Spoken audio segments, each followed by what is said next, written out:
Hi everyone, this is Courtney with Texas Teacher Today. If you're taking the LOTE Spanish test, you've probably heard how difficult it is. So I thought I'd show you really quickly a little bit of information about it. So if you Google Texas EPP passing rates, you can pull up the state data that they release on the passing rates. So you can see the passing rate for the LOTE is 40%. So 60% of people fail it. So you might be wondering, well, what do you have to do to pass? Well, let's look at the Texas NESINC manual really quickly. And you can see that over a third of the exam is on pedagogy, instruction, and assessment. So nothing to do with Spanish, right? And that's what is really hard for most people on this test. Then we have cultural understanding, 8%, listening and reading, each 16.7%, writing and speaking, each 12%. So how do we pass? Well, we have to be good at all of these things, right? About 80% of the possible points on everything. So most people do pretty well in listening and reading, but you want to be practicing, getting high quality C1 or C2 level things to listen to and read.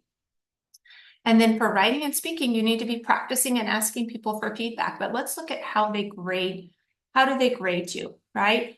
So if we look at interpretive listening, there's some examples there. You can do that. Interpretive reading, there's some examples here. You can look at that. Now for writing, let's look at the rubric. It's going to show out of the 3, but on your score report, it will show out of 6 because 2 people grade it. So to get a perfect score, you need to fully address the task. That sounds obvious, but a lot of people don't do it. Your topic development needs to relate to the topic. Your examples need to be appropriate and effective. Your response needs to be well organized and coherent. Show a high or mid-high degree of control of a variety of structures. That means you're varying your language tenses. You're using the past tense, the future tense, all of that, both past tenses, the conditional, all of that. You don't have to know the names of them, but you have to be using them. No evident pattern of mistakes. Varied vocabulary used with precision. Very few errors in orthography, spelling, accent marks, and punctuation. That's what I see the most mistakes with is accent marks. So I really spent a lot of time teaching that in my course in tutoring.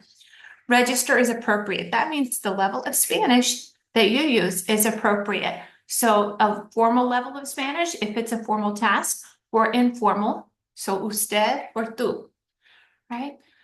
So now let's look at the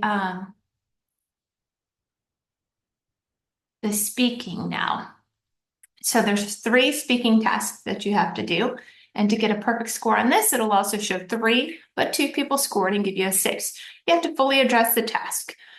Your topic needs to directly relate to the topic. All or almost all details are appropriate and effective. Show a high degree of understanding of the content of the text. So see how this is similar to what we just did for writing, right? Show a high degree of a variety of structures. That means you're varying your language tenses. Very few grammatical errors with no evident patterns. Very vocabulary, high level of fluency, very good pronunciation. It's okay if you have an accent, but very good pronunciation. Well organized and coherent. Register is appropriate. You're using usted if you should use usted, and tú if you should use tú. So in my course in tutoring, we go over all of this in even more detail, and we practice together, and I give feedback on how to get better. And we really work on the pedagogy a lot too. So if you need help, please give me a call at 361-846-0741. Thank you.